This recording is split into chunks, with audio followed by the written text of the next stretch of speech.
All righty. Good afternoon, Commissioners, and over to you, Chair Farrington. Thank you, Clerk Moss, and welcome everyone to the Tuesday, November 18th Board of Commissioners work session. This is Chair Catherine Harrington. I'm joined by Vice Chair Commissioner Pam Treese and Vice Chair, no, we don't have two Vice Chairs. Vice Chair Commissioner Pam Treese and Commissioner Nafisa Fai. You got it.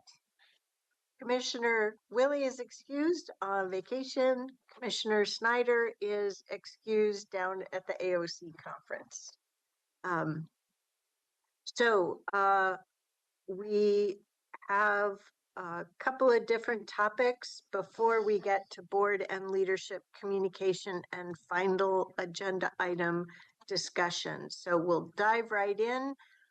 Talking about supportive housing services and where the Metro Council may be at. Thank you, Chair, and good afternoon, Commissioners. For your record, Erin Doyle, Senior Government Relations Manager. And Molly Rogers, Director of Housing Services. Thank you for taking some time out of today's agenda to chat with us about what has been proposed for more of an action plan for SHS reform by Metro staff is currently pending in front of the Metro Council. They've had a couple of meetings. We thought we'd give you an update and have a conversation with your board. So first, we'll give a little bit of context, talk about the proposed actions, and then seek your advice for next steps. And so, of course, our primary policy question is what further information needs do you have? And then we'd like you to tell us how you would like to engage with Metro Council as they move forward. We did draft a letter for your consideration as one option. So with that, let's get into the background and context. As I stated, Metro Council has been having this conversation in their work sessions. They met on October 14th and November 6th to talk about staff recommendations and where they as a council are sitting if there's consensus. And let's just say there's a little bit of consensus, but not a ton. So they are still currently working through their processes. What we have seen and what is proposed, a much more modest set of reforms that sits within the current IGA terms, and recognizing that co-creation with counties is incredibly important for moving forward. That's great progress. Which is progress. The other thing that we've seen, and they have stated, they're really looking at how to streamline the governance structures so that they can make a clearer set of, it's clear who is making decisions and when they are being made, and that there's more transparency in that as well. And then also making it clear what our impacts have been with the SHS measure and how we are going to continue to make improvements on what we've been able to do in the first half of the measure's lifespan. And this is definitely to increase public confidence, knowing that there's a lot of discomfort with government outcomes right now, just writ large, wanting people to know where their money is going and how effective we have all been is a shared goal now. So with that background and context,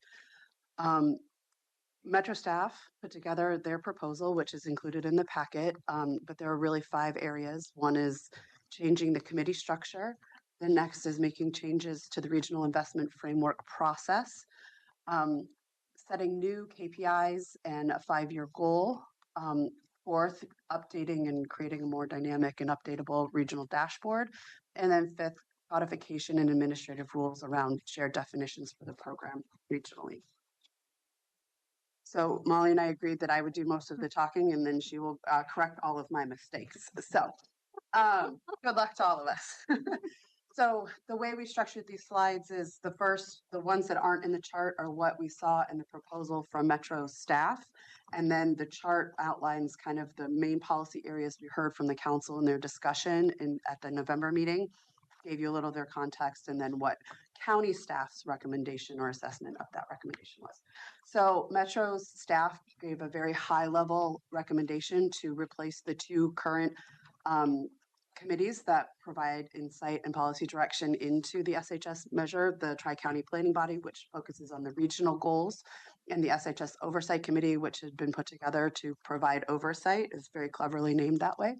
But instead, they'd like to fold them both into a singular committee, meeting the responsibilities that are outlined in the IGA between the counties and Metro. So that way they're still within the confines of the IGA. It's just all sitting in one committee instead of having 2 meetings every month, going to what they threw out a name for, and we don't know if it'll stick, is the Regional SHS Oversight and Policy Committee. And I don't know how to say that cleverly, like RSFOC is maybe an option. Metro staff did recommend that a Metro counselor chair the committee, and after that, they made no further recommendations as to membership, wanted the Metro council to give them that direction. And then as part of their proposal from staff is to review how effective and what issues are being run into about a year after they start the committee. So therefore that implies that they don't expect this committee to be up and running until March of 2026, if the Metro Council approves that recommendation. So as we listened to the Metro Council conversation, kind of broke it down into a number of things. This was the meat of what they talked about, but it went both very slow and very fast all at once. So I tried to summarize here, but starting with the county elected representation on the committee, I don't think that there was a lot of consensus amongst the counselors, but really they had, most of them said at least one commissioner should be on, from each county, should be on the new committee. But the big conversation took place about whether or not that commissioner should have a vote on the committee. And a lot of conversation about what it meant to have a conflict of interest under Oregon ethics statutes, under the law, versus concerns about impartiality and bias as a county who receives the money, and what we would put forward. It was reminded to those that were concerned about this that we as county commissioners, we as counties show up in advisory committees regularly and can put our needs into the pot, but then have that regional lens. We do that at JPAC, we do that at MPAC, and we are more than capable of serving the purpose of the committee. So county staff obviously recommends that at least one county commissioner from every county be on, and they should be able to vote just like every other regional advisory committee. Was it also brought up that the residents of the county pay into this base as well? I don't recall that specific comment being made in that meeting, but it was 2 hours worth of conversation that I couldn't listen to. Just saying that, you know, we represent the people that are. Yes. Yeah. So the concern about impartiality and biases was just that we would put our county needs first. There was also a lot of conversation in this section about funding decisions that this committee would be making. And it was reminded to those counselors making that point that the allocation is in the IGA, and this committee would not have discretion over changing those allocations. The only thing that they would have any sort of commentary financially around would be the goals for the Regional Investment Fund, which we'll get to later. So there is the concern is that we would represent only Washington County with our commissioner, then we wouldn't be able to see the bigger picture. And I just think that's a flawed statement. I think we need to be careful about how deep a conversation we want on each one of these charts, given the number we have to get through. Commissioners always have at their disposal watching the recordings of both of the Metro Council meetings on this topic. Yeah, cognizant of that, I will move on to ask the current structure within the county of the Tri-County Planning Body and the SHS oversight. We have Chair Harrington. Both. Yes. And one, I have a vote, and the other, I'm ex officio. With very strict instructions from Metro day one that I am supposed to be seen and not heard from at the Oversight Committee. And the job of we as the elected members is to carry information back and forth. Don't agree with that either. But I think you have a lot of people that share that with you here in this room. The next major element of who makes up the committee membership was around city elected officials, and there was a lot of conversation about how many cities should be at the table. There was no consensus by the Metro Council. And then there was also a conversation about whether or not Portland should have a guaranteed seat of on top of any Multnomah County representation. There is no consensus on that either. Based on your board's direction and the conversations we've had in these various reform conversations over the last 2 years, staff has assessed that we think there should be city representation, but it should not be enough to outweigh those of us who are actually the ones doing the work, the co-creators and the co-partners to the original. Or which is why in the letter you saw 1 to 2. It was giving us flexibility, but that was how we arrived with that comment in the letter. Happy to take your feedback on that when we come to that. Next was around how many Metro counselors should sit on it. That was a fascinating watch. I recommend it to you and commend you to watch it.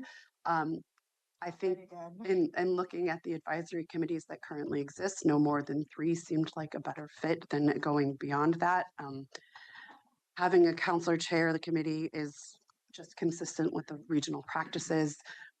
We're not wed to the staff assessment on this, but can see the point of it. And given that Metro staff would be the one convening these or supporting these meetings, that would be another way where there's easier contact. And then the expectation that this new committee would work like JPAC, where JPAC takes a vote and gives their opinion and direction, and then it goes to Metro Council for affirmation. Similar structure, we are used to working in that. Leave it to your board to tell us if that's the right direction or not.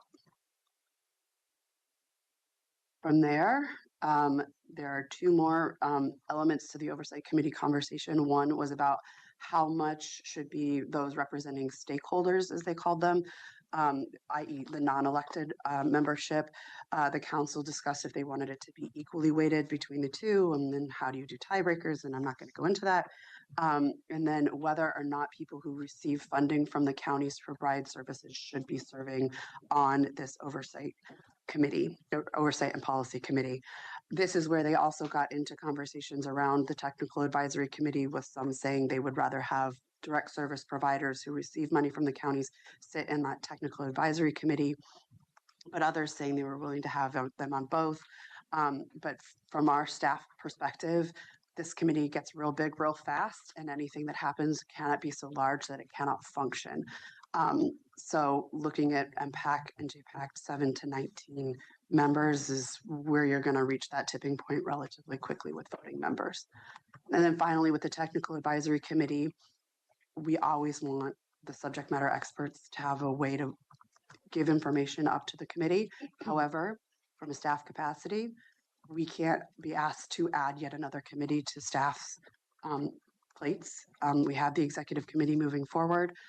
There are other committees that Molly's staff serve on. So if they are going to create a technical advisory committee, they need to fold some of that, or they need to not expect us to participate. What's the point of merging the Oversight Committee and TCPB if you're only going to replace it with a policy committee and a technical committee? Mm-hmm. Yeah. So that was the Oversight Committee. I'll go into the RIF now, and this is when we will phone a friend when needed. But the Regional Investment Fund is that 5% set aside in each of our allocations that every county currently controls. There are regional goals, and the RIF is intended, that 5% set aside is intended to be spent on those regional goals.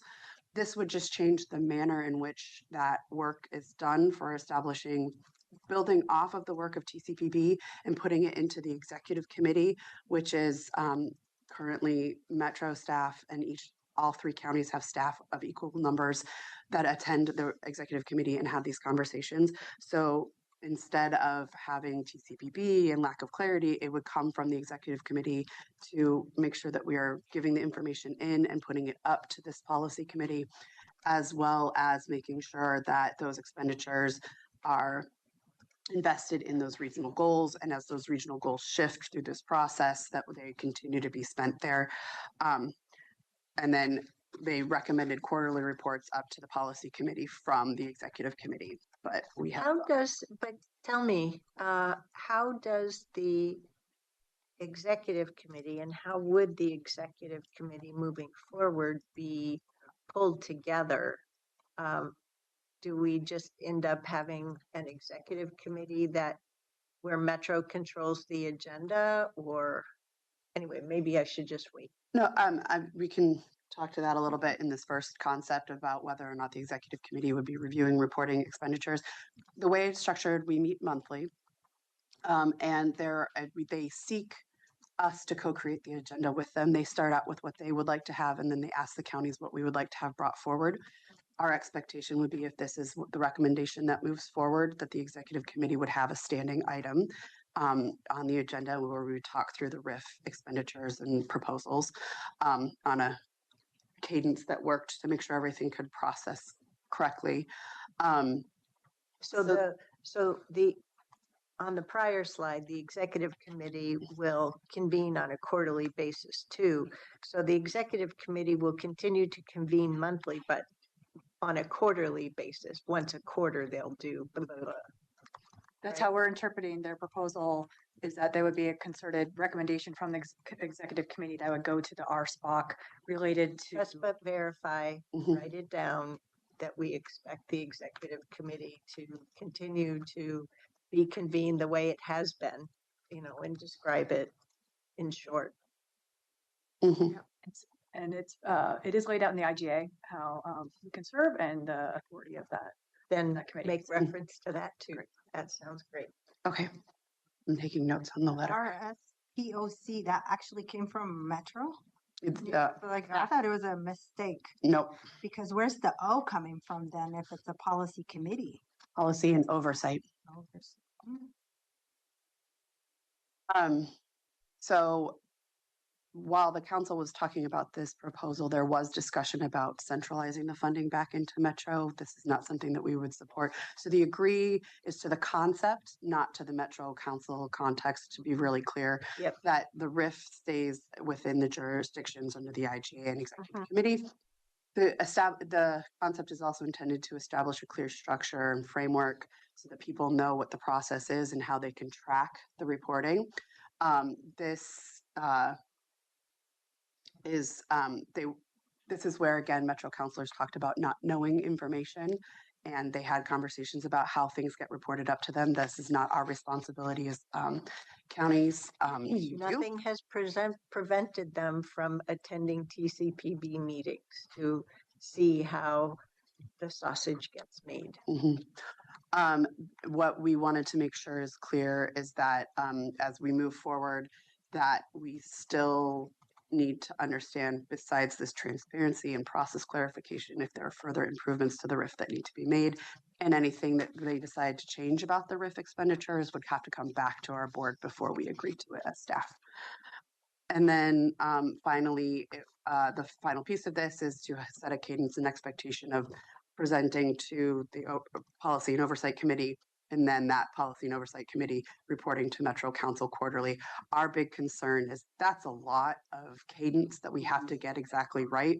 And so we want to make sure that we're doing this at the right cadence as opposed to just trying to hit quarterly to hit quarterly. From there, they get easier and simpler to define. Metro staff's proposal has significant recommendations on what the new key performance indicators and what I've termed their environmental indicators as part of those KPIs, plus a 5-year goal or a plan to create a 5-year goal more accurately. So Metro staff had indicated we needed KPIs that are about the system and what we have control over. So things like how many shelter beds we have, how many people are moving into and out of shelter, what our housing placements look like, what our housing retention rates are, and our homelessness prevention investments, what those are. So those are the KPIs where Molly and her team can control for the outcomes there through investment and proper planning. But then they also recommended, and I think this comes out of the president's work group, also having a means of tracking some of the key environmental indicators, not as a performance indicator, but of a context indicator. And so looking at things that we cannot control. We cannot control the number of people who are experiencing homelessness in the region. People can move in, they can move out. We are not in control of evictions, et cetera, et cetera. But this is important context to know where our pinch points are within the comprehensive regional system. So tracking that so that people can understand that context as part of the overall data sharing and transparency for community. And then the final piece of this is to create a 5-year goal. Metro staff recommended that there be an interim goal that the system retains at least 90% of the current SHS funded housing. This is a reflection of an acknowledgement that the financial situation for all across all of our braided and programmatic efforts is going to significantly shift because of decisions at the federal and state level of how they are or are not investing in homelessness and homelessness prevention and permanent housing, etc.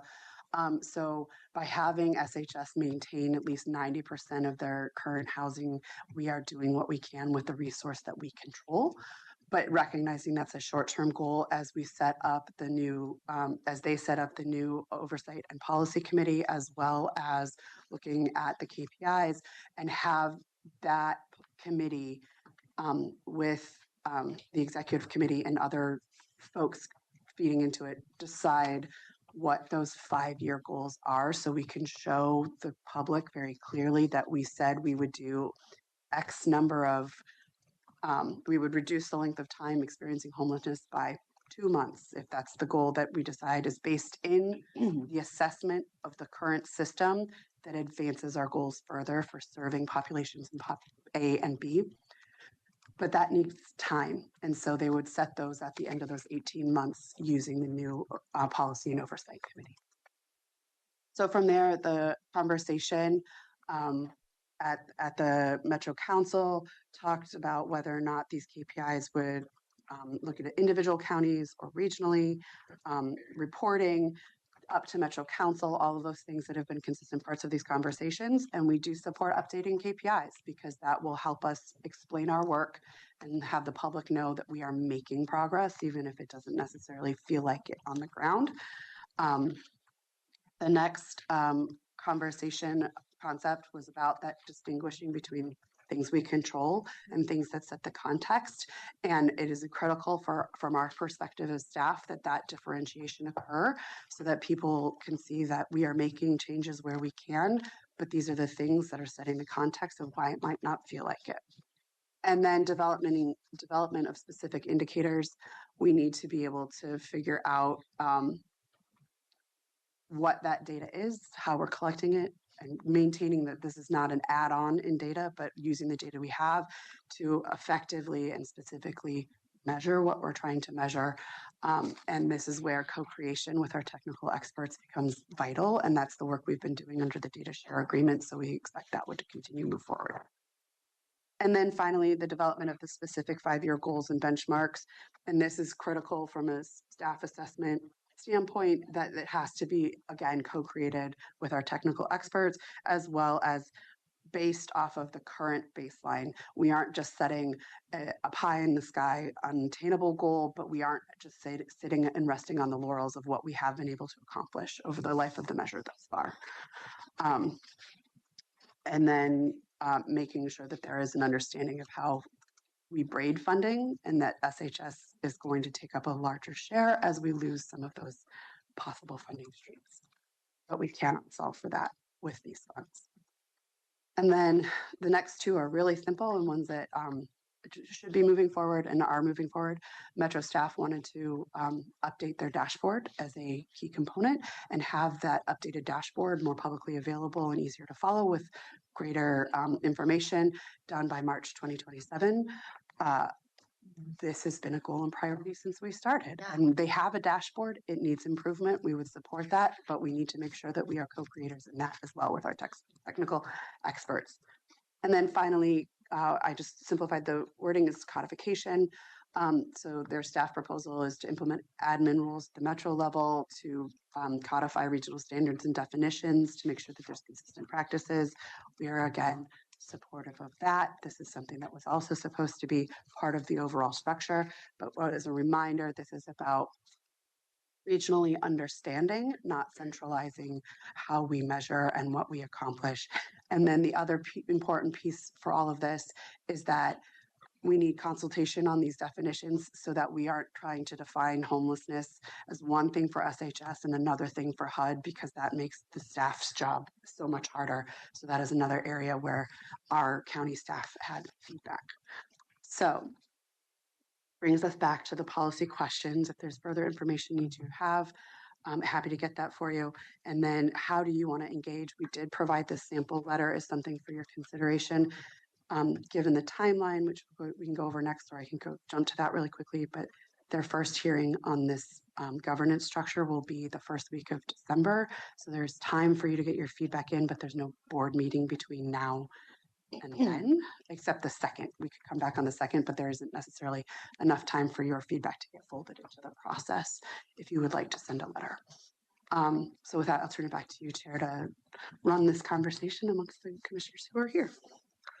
Well, why don't we just go around the table on these policy questions, the letter, and any other questions that you may each individually have.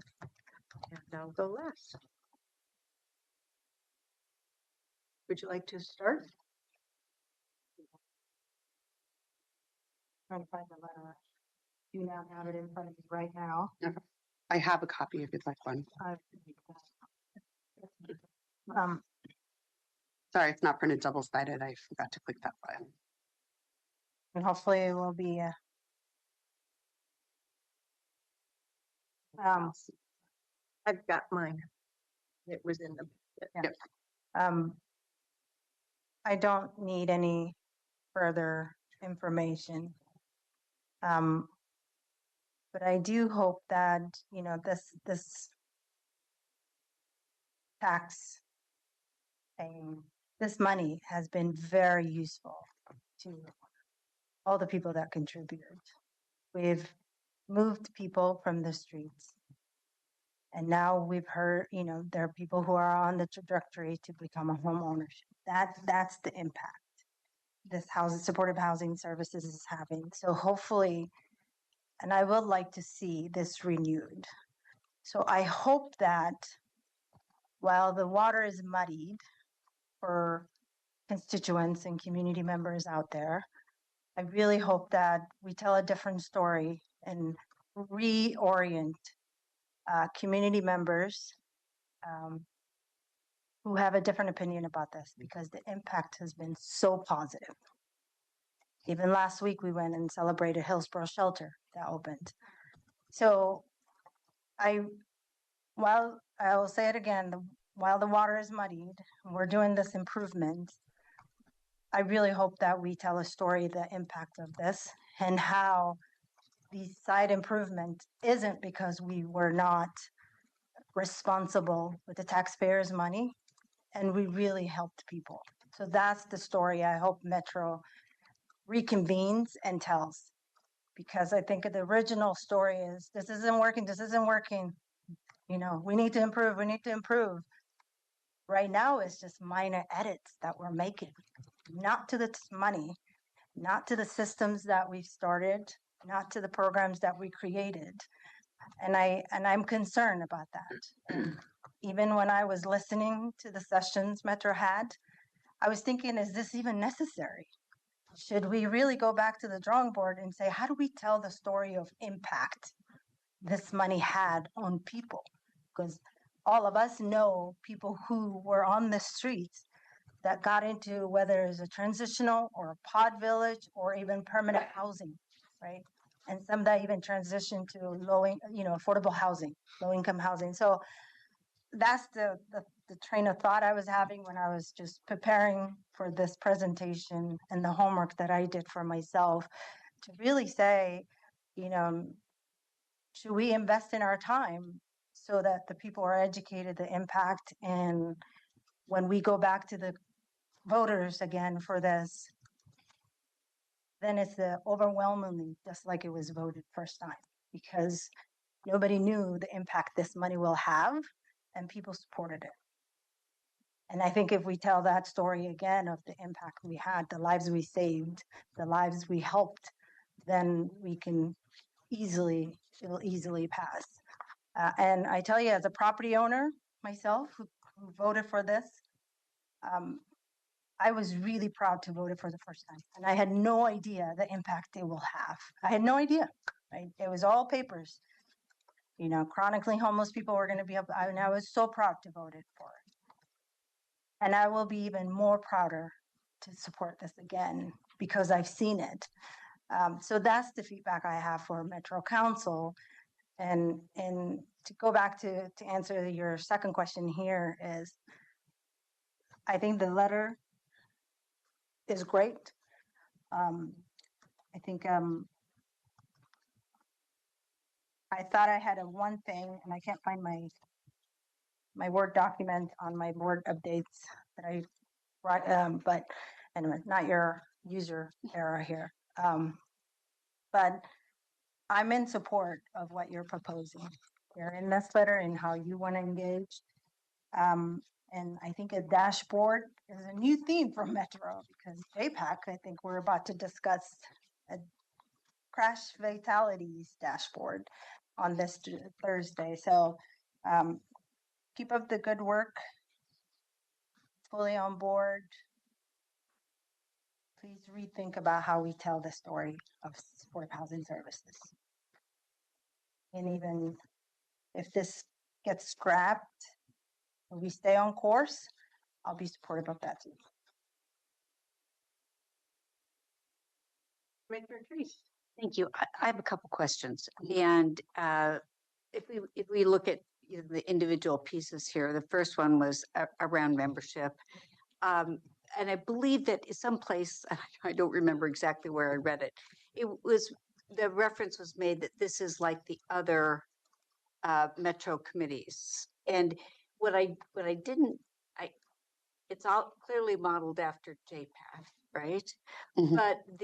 But MPACT is a slightly different model in that the chair is not a counselor. Mhm. So it isn't the same there.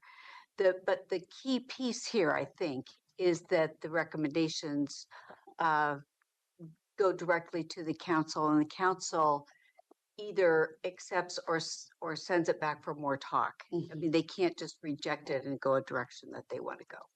Is that, am I correct there? We need that clarity. Okay. That's an important thing to clarify, that that's what they mean by their consent. Okay, because that wasn't 100% clear to me in this. So, and the other piece, when I look at the KPI, as far as the membership goes, I'm okay with that. Okay.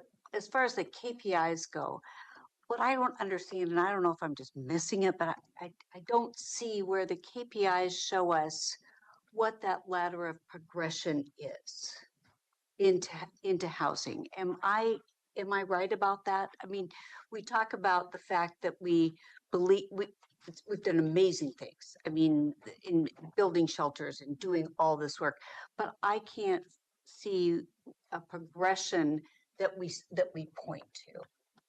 And what do you think about that? Am I? I think so. I didn't want to fill the slides up too deeply. Yeah, okay. So, but if Okay. you look at the proposals, there's a number of things under shelter, placement, retention, and prevention that kind of mark those things. I think it's how many people have we moved into shelter, how many people have exited shelter So into there permanent is housing that ladder. or into a housing placement, and then where are they as far as staying in housing? That's the retention rate. So Right. it's not necessarily they went from homeless to home ownership, but it's were they able to stay within housing? And seeing what those numbers look like, where people drop out. I think we have had some conversations about people who drop out who then re-enter the SHS system is another thing, but we need to not get too far ahead of our data. I know that Molly has thoughts around the longitudinal timeframes, so I think this can be further refined. And I'm not saying that we need it right now, but while I celebrate all of the positives and the victories that we've been able to do, and it's amazing in a relatively short period of time how much has happened. That's for sure. I just was curious about how we do expect the long-term goals to be met, and are they set? Yeah, I think everything is still under that same rubric of a Pop A and Pop B and sort of those funding allocations for sure. And we actually think the new proposed KPIs is more reflection of the system we're building out and how everyone is going on a slightly different journey. But at the end of the day, are we helping people shore up if they're coming in that need shelter? Is we at least able to track that prior the KPIs were really just focused on housing placements and kind of missed out on a whole big part of our system. So that sort of is a reflection of there. People are going to move in slightly different ways, but it is tracking better and reflecting better our system that we're building out. And then ideally tracking where people are spending time and getting stuck. So it's performance measures that can help us pivot and make some adjustments to the system, that the things that we can really control better. And then ideally we will more regionally, as they get more time to do that data analysis. I'm talking about Metro. Part of that is setting these goals, but creating systems so we can do more longitudinal, and it would be my opinion, recommendation, and being able to really see over time how, if people who've been maybe stably housed for a while, do they go back into homelessness at some point in time or not? I think it's a big part of the story we need to keep telling, is that we're really making an impact quite every single day as inflow and outflow, and I think they're trying to move in that direction. And when I think about supportive housing services, I think about that whole wraparound concept, and that the goal here is to get to that endpoint through a variety of resources. I think it includes obviously primarily sheltering or the shelter piece into their home ownership or whatever, but it's also all the other pieces along the way that allow you to move along, including getting jobs, all those types of pieces that are important. So anyway, I'm comfortable with this. I do believe that when I look at the membership piece, I think it's reflective of the region as a whole, and I know we have to continue to think about the region as a whole, because this is a regional tax base and it's a regional approach here. So I'm comfortable with that piece. Thank you, colleagues. I want to start by saying thank you for the analysis of the Metro Council discussions. Job well done in terms of providing the simple Metro Council context and working through a county staff assessment and recommendations for us. One of the things that I think is being lost is the fact that there are pretty extensive requirements for reporting. And I think as part of this process of key performance indicators, we should not be losing the sense of being more efficient with what is expected for reporting. And it was very interesting to listen to the dialogue here with Commissioner Treese's question. Too much said without enough clarity. You said a lot of valuable things. Don't get me wrong. But we've got to be able to say and demonstrate.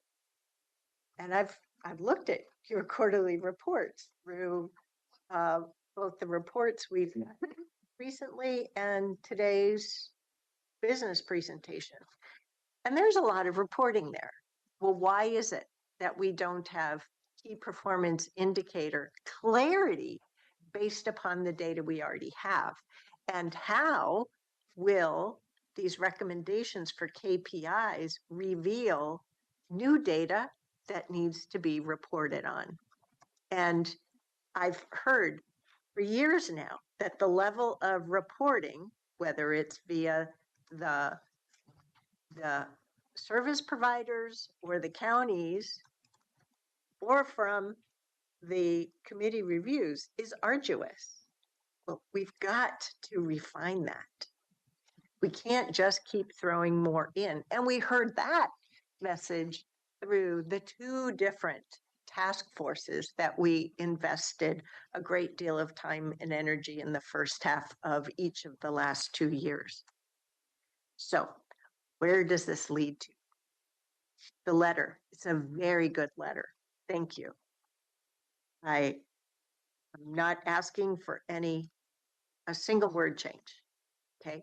What I do want to ask, though, is that there are key messages in each of the sections. And for myself, I both underlined them and highlighted them. And I think we need to bold those. because Metro Council attention varies from person to person. And if the only thing the counselors see are the bolded statements, hooray, hooray. But I cannot trust that they will read the whole letter or just get a summary of the bolded key messages. Then hearing Commissioner Fai's comment earlier got me wondering if somewhere in the letter, maybe it's beginning, maybe it's the end, I'm not sure, that we deliver a message a la, but totally open to a rewrite. We hope that Metro will continue to join us, or Metro Council will continue to join us in telling the story of our positive progress through SHS investments. Right? It's building on. Like that. This funding has had impact. Let's not stop. And it's also building that bridge of holding hands together. So I'm totally thumbs up on the letter, with the only request being the message that came out of our discussion and emphasizing the key messages. But I do have two other concerns on this, the process and getting back to your last question. So three things. On TCPB, I am worried about transfer from TCPB over to this new committee, and even of the Metro Council appreciating the incredible work that folks around that table have invested over the last few years. And that includes the staff, because Metro staff and county staffs have done an incredible amount of work. There were at least 5, maybe 6 goals established with strategic plans, strategic implementation plans, I should be more clear. And then with each of these goals goes towards a regional goal, right?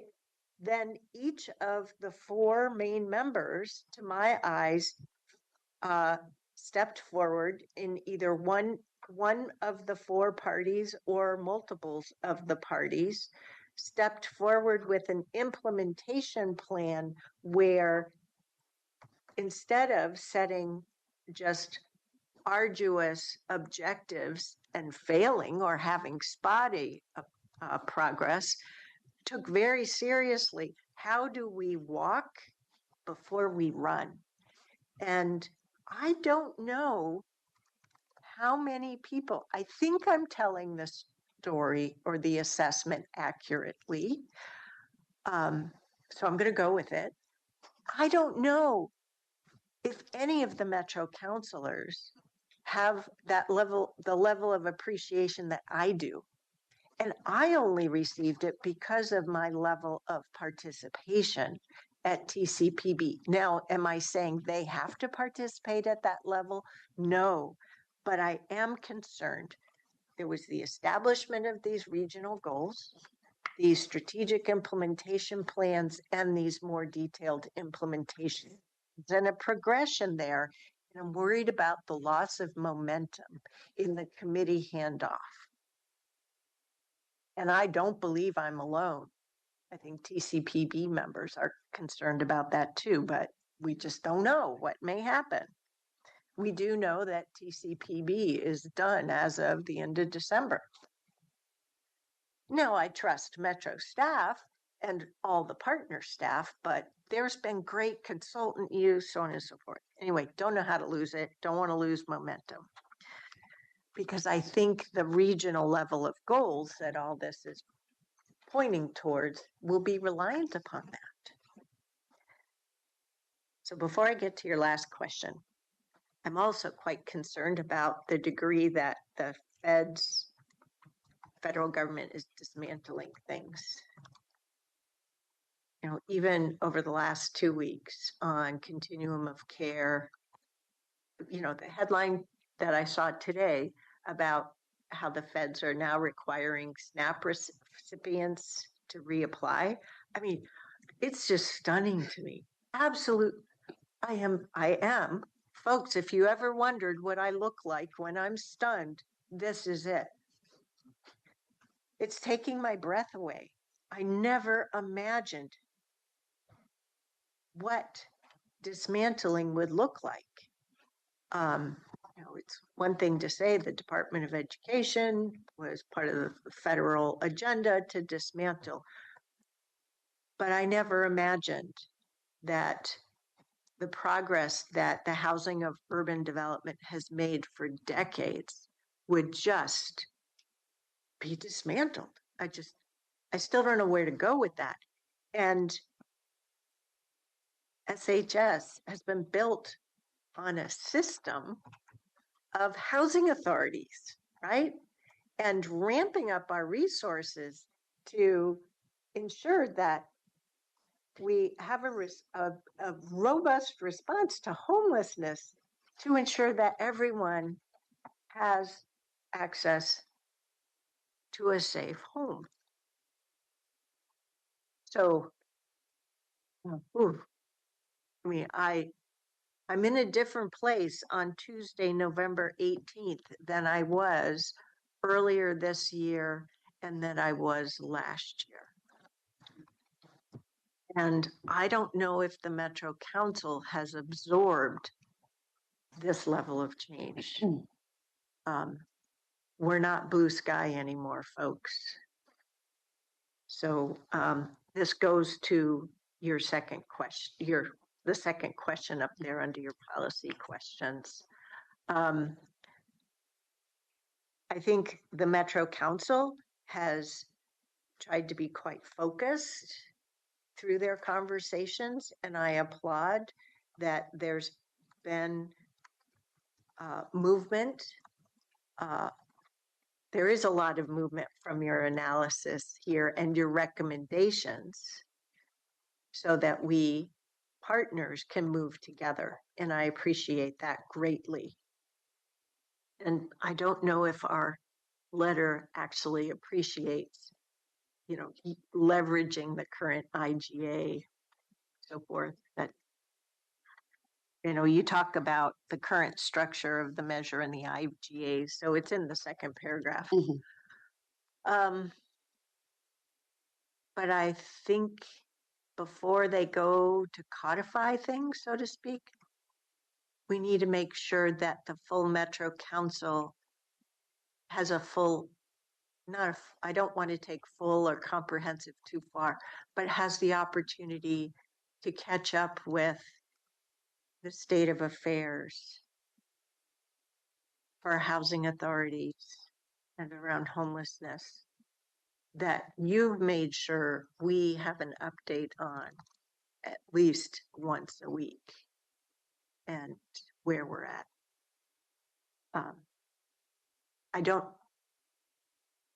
I haven't gotten ahead of my skis, have I? No, I don't think so. Okay, I don't mean to let anybody behind. So there's another twist to this.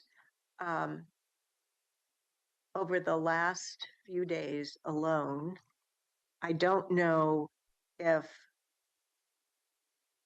Metro District 4 Councilor Juan Carlos Gonzalez is acting on his own in multiple recommendations, or if the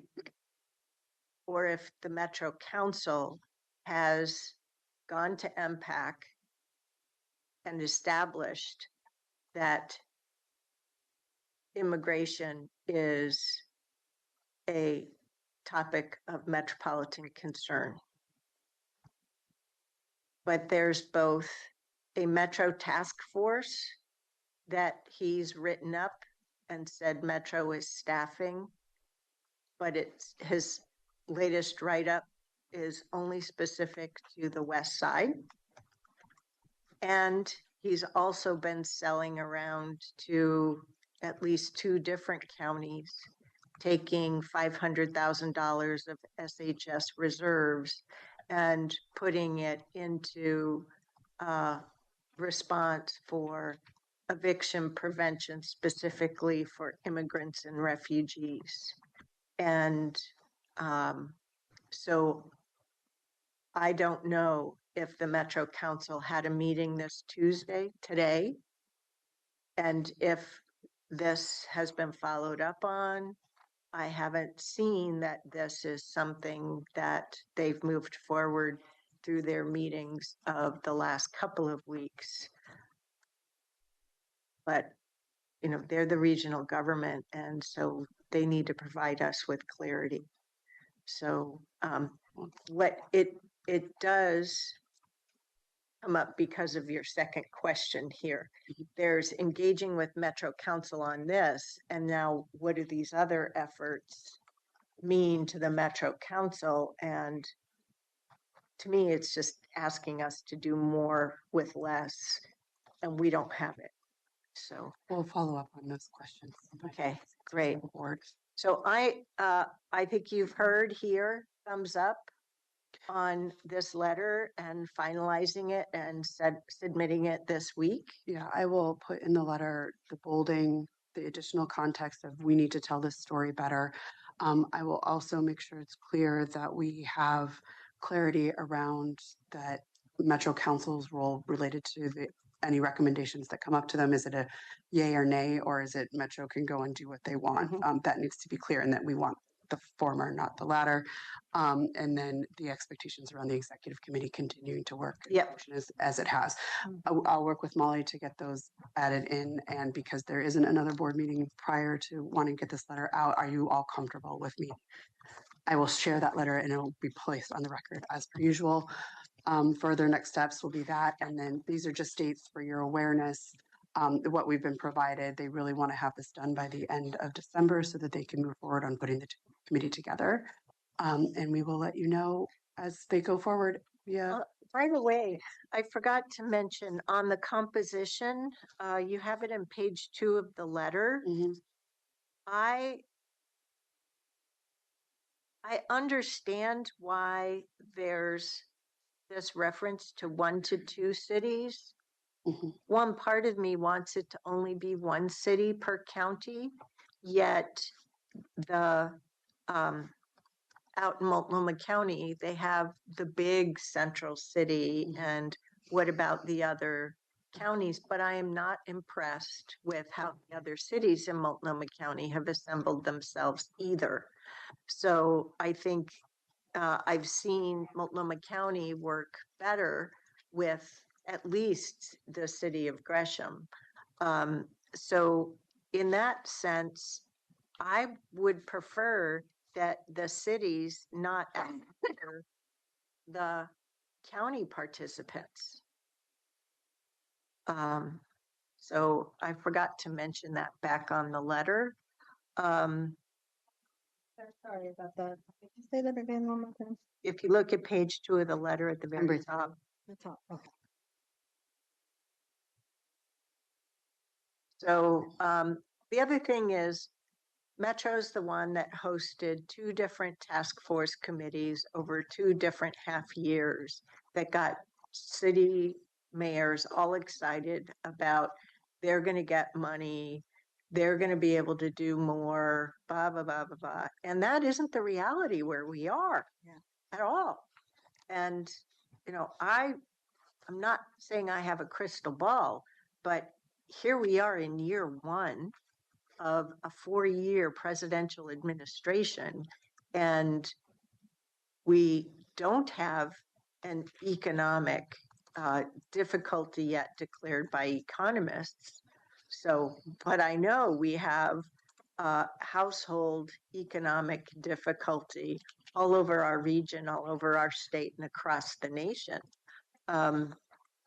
So we're going to need those reserves to be available through economic difficulty that I foresee over these next few years. So I think that's somewhat, we can bold this portion of the letter, but this is why that paragraph 2 down from that it states that there will not be a conversation about allocation of funds at this advisory committee at this time. We have IGAs. That's where that process takes place. I can hold that as a signal to folks that this isn't about just because you have a seat at the table, you get money, because that's Yeah, but back on the 1 to 2 electeds from cities per county, I'm tired of Metro playing the game of using city representatives as a means to beat counties over the head.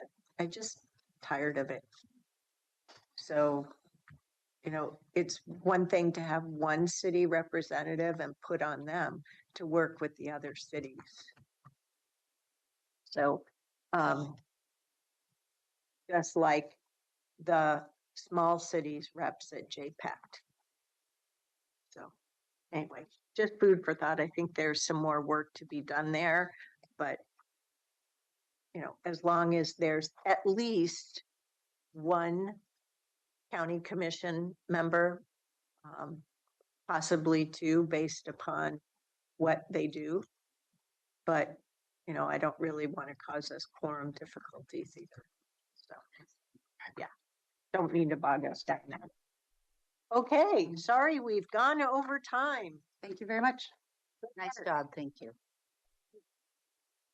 Okay, so we've got still a full afternoon. Our next topic is jail body worn camera implementation, 45 minutes. Thank you very much. You gave us good info and slides too. Welcome. Dive right in. Thank you very much. It's nice to be with you today. For the record, I'm Al Roque, Chief Deputy with the Sheriff's Office, and co-presenting with me is Erica Crenshaw, our interim business manager. Is that right? We're here, as you said, Chair, to talk about an addendum or expansion to our existing body worn camera program to include our jail staff. And if we go to slide 1, we'll get right into it. I should note as we do this. Oh, I have the power. Look at that. I should note for the board that I have met independently with Commissioner Willie and Commissioner Snyder, knowing that they were not going to be in attendance today. So they've seen not every single aspect of this presentation, but the majority of it. So why are we here? So a year ago, we sat here and asked for approval to go forward with moving our body worn camera program that was failing to a replacement system that we felt was going to meet our needs going forward into the future. And the board graciously supported that project. I will tell you that project is going extraordinarily well. It's been very successful, and I look forward to a future staff report back to you to give you an update. We want to expand that same program to our jail staff who do not currently have any body worn cameras. So the only video system in the jail right now are these overhead, I'll just refer to them as dome cameras. There are only 3 locations in the jail that actually record audio in addition to video. So for the majority of the jail, it's strictly audio. And so imagine I have a confrontation with an AIC, and the perspective we get to review whether that was appropriate, whether the right de-escalation tactics were used, all the things that go with that determination is from a camera that's behind and overhead. It doesn't show what's happening person to person, my point of view as the deputy choosing to do the force, which is the determination. And it doesn't include any verbal, any of the de-escalation efforts, any of the reactions, any of the escalation from the AICs, if there is any. And then what happens when and if we go down to the ground, which is often where these force events happen or end up, then you really don't see anything about what's going on. And oftentimes the force continues up until that episode is controlled. So you don't really get a view or a vantage of what's actually happening in our existing system. So it's really starts with risk mitigation. So lawsuits come from force events in the jail, as we all know, and there are some critical interactions that happen every single day that don't lead into a negative event that are not captured. So if Al Roque uses force on AIC 1537, I may have a history of de-escalating that same AIC for the last month, that isn't documented anywhere that you can't consider in defending a lawsuit. Imagine if you had that as a tool. So that's one big component, is the risk mitigation. Part of what's included in this package for the patrol side that would be also in the jail side is what the vendor described as auto transcribe and draft one. And to refresh your memory, the auto transcription happens automatically with every recorded video from the body-worn camera. And it is exactly what it says. It just transcribes what is recorded. That could be searched. So you could skip ahead to that portion of the video based on a keyword search that happens alongside with the playback. In addition, there is something called draft one, which assists the deputy in drafting the initial report that has to be submitted for documentation. It is a draft, and there's some AI that is using the transcription to create that draft, but then the deputy has a series of things they have to do to make it their report and a true reflection of what was happening. That would all be included in this rollout with the jail side. And so I love my jail staff. They don't write reports all day long the way patrol does. And they don't do as many or as generally, very general, in-depth investigations. And so there is a significant advantage to having a tool like this to help out the jail deputies write their reports. All of the video evidence on the patrol side from body-worn cameras today go into this repository in the cloud. What happens with the jail surveillance cameras from the dome right now is we have to submit a request to our data department to physically pull that footage if it still exists, if it hasn't been overwritten, depending on the time frame. And then we have to physically put that into evidence. So it's a very manual, labor intensive process. If the jail staff had body-worn cameras, their videos would upload directly into the cloud the way patrol does, automatically tag. I'll remind you that that same cloud system is a self-serve system from the district attorney's office. They have direct access to it, so it's a very efficient process. It also provides for transparency and accountability. The board is well aware that we have a direct supervision model in our jail. So on average, we have 58 to 60 AICs in a housing unit being serviced by one deputy, and they're interacting in person. It's not indirect contact, it's direct contact. So the transparency component would be documenting all those interactions. A lot of things happen at the jail cell door while the AIC is still inside the cell or having discussions about whether they want to come out or what their issues are related to coming out of the cell that could get de-escalated and resolved peacefully, or sometimes then it results in a cell extraction. All of that would be captured. Since I'm on the subject of cell extraction, that's one of the probably the riskiest things that we do is to extract an AIC who doesn't want to come out or who's aggressive inside a cell. The way we record that now, because the dome camera cannot capture that, the way it's recorded now is generally a supervisor will pull out their iPhone and use their iPhone camera handheld over the group of deputies who's interacting with the AIC and capture it on the phone video. And then it's the manual process of transforming that format into something that's usable in the evidence storage system, uploading it into evidence, all those things. Body-worn cameras would give you the point of view of each individual deputy and then upload directly into the cloud.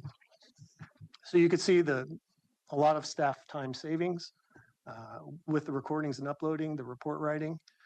Just as a quick side note on the draft one on the patrol side, just in the pilot that we're doing with our DA's office to use a certain restricted number of crimes that we're putting through for prosecution using draft one reports, we're seeing about average 20-25 minutes a day of savings of report writing time per deputy that's in the program. And that's on a limited basis. So you can imagine what the savings would be if we deployed it on a larger scale. AIC grievances would be reduced, and I have some data on the next slide that I'll show you in a second from some studies, but we spend a lot of time with AIC grievances, and the process has 4 levels of interaction, and they're precursors, if you will, to a tort claim. And so if you could reduce the grievances, you're going to reduce by definition the number of tort claims that could be filed. That's to great benefit for us. I don't understand why you didn't put risk mitigation, position risk mitigation and reduce tort claims, AIC grievances, those two bullets together. You're right. I should have. Okay. Fair point. Because you're right, they are hand in hand. The audio we already talked about. So there's this concept of a civilizing effect, and we see this in patrol, and we think we'll see it in the AIC interactions in the jail. We have some experiences that I'll refer to later from other jails in our state and around the country seeing this. So it just has an effect, right? Knowing that you're being recorded. The training performance improvements, I think, is pretty obvious. The one thing that is another side benefit that's going to be bundled into this package if we move forward with it is live translation. And so a new technology is launched from this vendor that has the ability through the body-worn camera being worn by the deputy to actually live translate in over 56 languages they're up to now, and they're adding the conversation as it's happening both ways. Hugely beneficial in patrol, and I would argue be even more so inside the jail. So this would be a feature that is included in the bundle. We're not paying extra for this as part of this package. And then we would have a small cost savings of existing language line fee. Just for clarification, what that means is that the camera is taking the audio in and translating it into English or whatever language for the officer and vice versa? Correct. It'd be two-way live. Okay. And I actually had thought about demoing that to you today, but in the interest of time, I decided not to. But I could do that at a future request whenever you'd like. I have a question for you before you move from. Sure, Commissioner. You get into the finance side of it, but. Go ahead. I had a question for accountability side. I understand the patrol side of body worn camera. When does the recording start? Great question. So that's a policy decision that we're making right now. This isn't finalized yet, but right now, what we're talking about doing is requiring the recording while they're in a housing unit. And then, while they're doing any kind of movement of an AIC, the interactions. There's other pieces of the jail that we have to work through, like, for example, court security with presiding judge orders. There's intricacies there. Transports has a component to it. So there's other pieces, electronic home detection visits and things like that. There's other pieces that are smaller use case, but still have to be kind of laid out in the policy. But basically, to take the patrol model, anytime there's a direct interaction with the AIC or an anticipated one, then the recording would be required to be activated. And then staying on the patrol side of it, I understand that when an interaction happens, you can go back to a few seconds in the back. Is it the same as an audio recording and as is live recording? Where I'm going with this is, for example, if an officer doesn't turn on their camera, could you actually go back and use the recording side of it, even though there will be no recording of a physical interaction because the camera wasn't turned on? How does that work for the audio side of it? Right. So that's a feature that's called pre-event recording, is what they call it, and it's a system setting that we can set. So the short answer is yes, it works the same on the patrol side as it will work the same on the jail side as it works on the patrol side. The way it actually works, the pre-event, we have it set for 30 seconds. Mhm. For that 30 seconds, it does not record audio, but it will go back and pick up the video. So if I push my button today, right now, to start recording, it'll pick up the last 30 seconds of video, but not audio. And then the last question I have, and then I'll let you move on, You're fine. because we had a really great briefing, you and I, with the staff. The last question I have for you is the grievances. If somebody files grievances, how would you utilize these body cameras? So there's we have a policy that lays out the grievance process. There's 4 levels of grievance. And so the first level of grievance response would be the frontline supervisor, and they would review the video if there is a video associated with the incident to determine what relevance that had and how that impacted the outcome of the grievance. So if the grievance had to do with, for example, the interaction, a deputy treated somebody inappropriately, the video would be definitely reviewed as part of that grievance response. And if there was no recording, you can still review the audio. And I understand your policy includes the pre-event? Correct. Okay. You wouldn't have the audio for the pre-event portion of the recording. The other thing that's important is there's also another feature in the system for anybody wearing the body camera that will actually, whether you push record or not, it'll actually go back a certain amount of time in, I want to say it's 30-minute blocks of video clips. So let's say I was ambushed and no recording ever happened and I was hurt. We could go back as long as it's within the last 18 hours, grab that camera physically and pick up 30-minute increments of video segments, even if it was never activated. As long as Always. it's just powered on, correct. Man. Maybe. It's pretty cool technology. So all the features I'm talking about for translation, for draft 1, for the pre-event recording, all those are common to anybody wearing the body camera. So it'll be what we have in patrol will happen in the jail if we go forward with this. Just as a means to help, 15 minutes on this first. Okay, I'll shave down the justification because you want to hear numbers, I'm sure. So there's some studies here, and I have the one is linked. The other one doesn't have a public facing one. You could see there's dramatic reduction in complaints from other staff, other agencies that have actually done a formal study with this. So I'm just going to kind of skip through a little fast. So Erica is going to talk through some of the money. Hi, good afternoon. So the total cost of this, the implementing of this project, it would last 9.5 years and span the same period of time as the patrol. So it would complement it and they would end at the same time. The total cost is $8.3 million.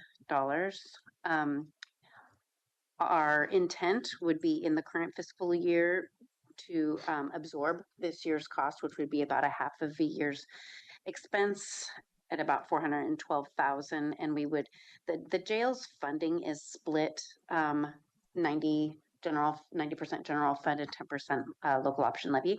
So we would utilize that same split of funding for all expenditures related to this, but specifically this, any absorption of costs this fiscal year and moving forward into the future years. Future years, we would request that it be built into the base budget as a contracted expense annually. That is $878,000. General fund at 90% would be $791,000, and local option levy would be about $88,000 per year. I wanted to make note that there would be a $180,000 year in savings with that live translation component of it. So that's an important piece to point out. Another thing is that we have a grant opportunity for body-worn cameras. Specifically, it's a grant to expand on an existing body-worn camera program, which this is perfect criteria for, and it is up to $2 million. There is a 50% match related to it, and it is 36 months long but renewable. I'll go into more about that. It's a BJA grant. BJA, yeah. And it's one that we've gotten before, actually, when we initially launched our program. Yes. And this cost is for 200 cameras. I don't think we have that in the presentation. Thank you for that. I really appreciate that you're looking into grant. Could I ask one more question there? The 178 savings, is that an offset? Or 180 per year savings for the live trans, what's going away? No, that would be what that service costs. About 40,000 would go away from 40,000 would like go away. the existing language translation, the dial-up Okay. translation service that we. So you're saying if we got, okay, I think I understand. It's not an offset. It doesn't reduce the 878. Correct. Okay. It's just built in as a savings. Okay. Got Yeah. it. And if we had to buy it in addition, that's what it would cost. Okay. So our fiscal forecast, current fiscal year projected underspend is based on vacancies that we are managing. We don't know how long this will last, but based on estimated current staffing, we have a potential savings of 1.3 million in the current fiscal year for general fund and 820,000 in LOL. Our historical numbers, if we look at how much we have underspent for each of those funds, you can see that up there. It's last year it was 570,000 for general fund, also 570,000 for LOL. That is not an error.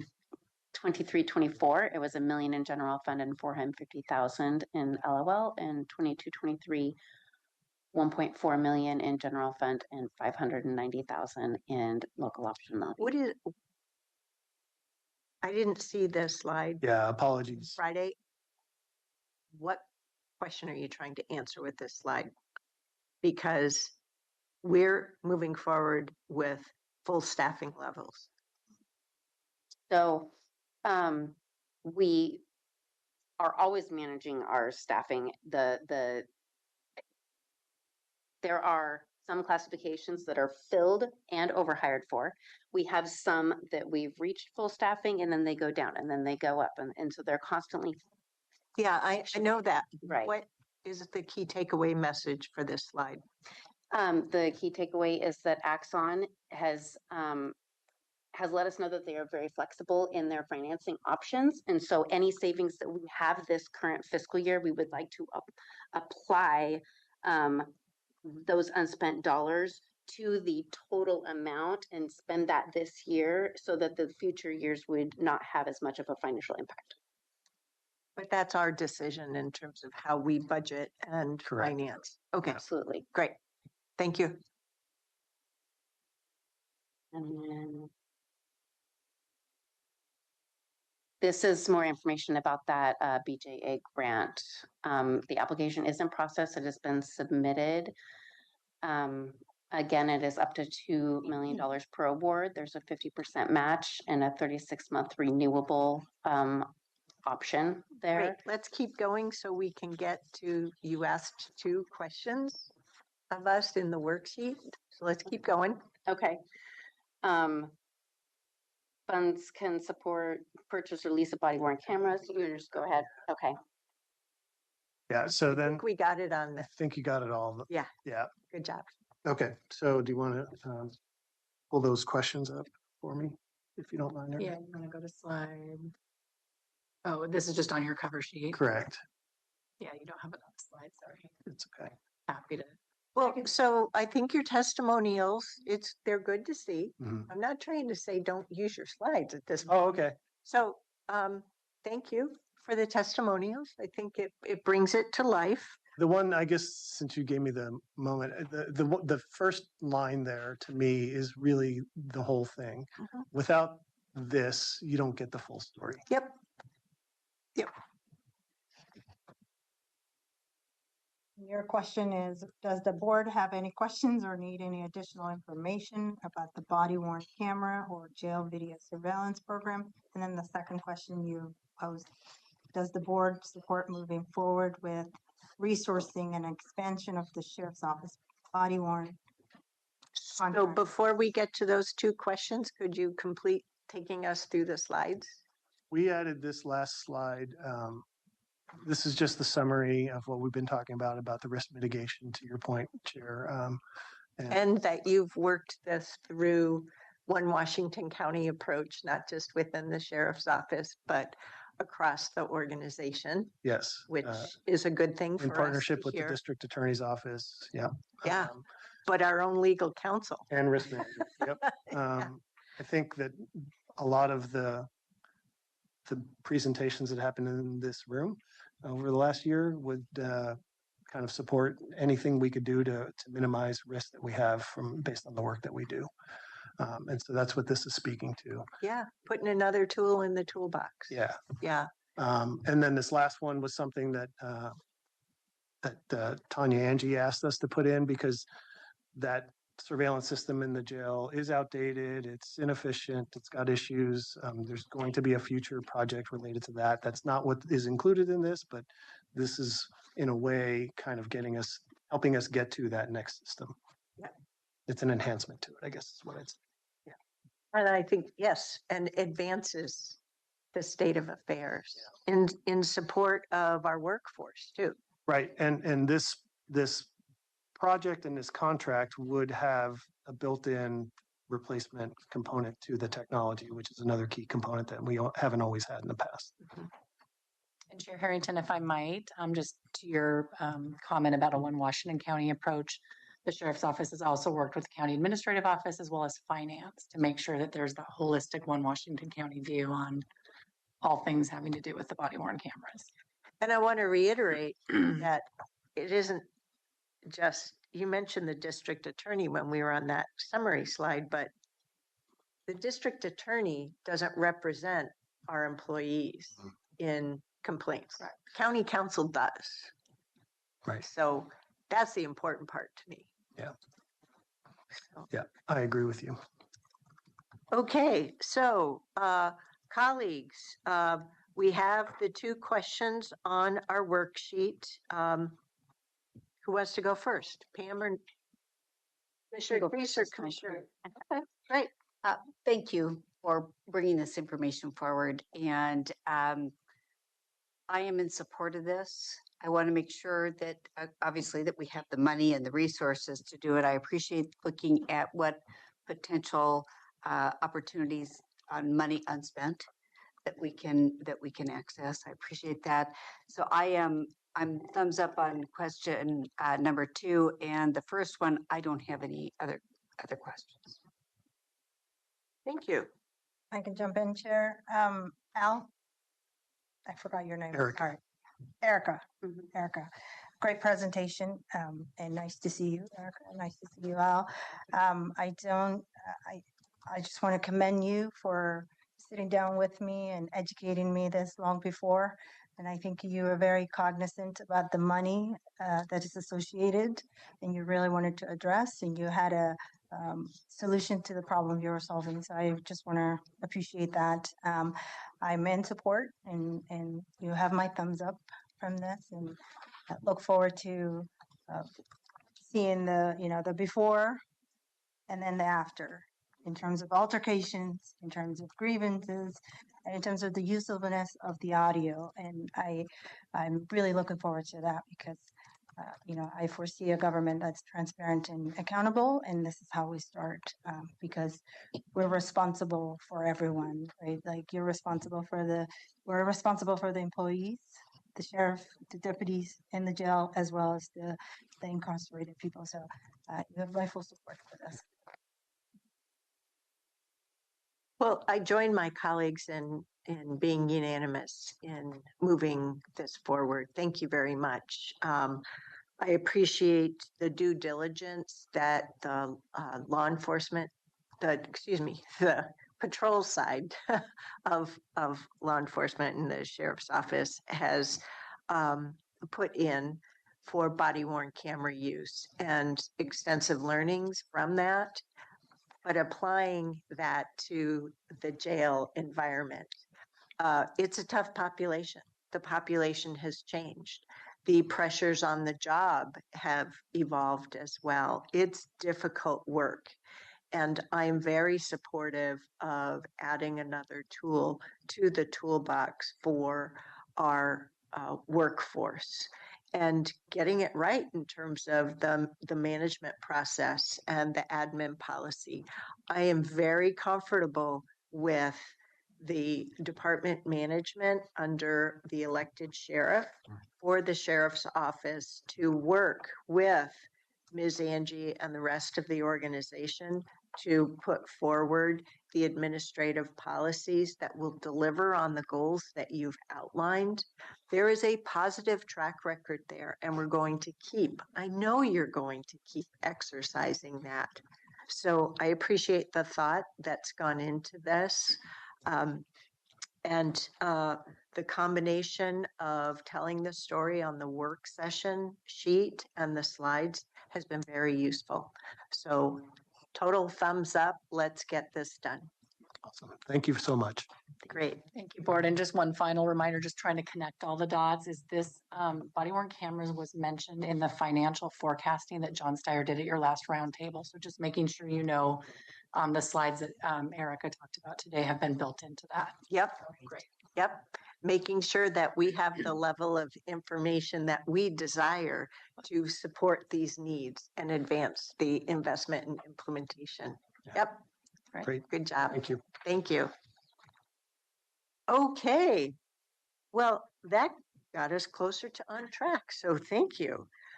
We're going to switch over to board and leadership communication and formal agenda item discussion. And I'd like to start with the formal agenda, if I might. With today's agenda, we have 17 items on the consent agenda. Are there any questions on what's on the consent agenda? Or are we all set? Long. Yep, it's going to be a long meeting, folks. Boards and commissions, we have 3 different committee for appointments. Then we have 2 different informational presentations, not just for us, but also giving the community the benefit of these topics. The first one is a presentation from the sheriff's office on the use of flock cameras. We don't have a full complement of commissioners today, so I see this as a really good starting point, but perhaps not the last opportunity of our discussions. Erica might have forgotten her mug right on the table. Okay. And then we also have the Affordable Housing Bond and Supportive Housing Services quarterly update as well. So 2 different presentations before we get to not 1, not 2, but 3 public hearings. So Brett and Kevin, you're going to make sure I do them right this time, right? That I actually hold them. And then we have 3 different action items on the agenda as well.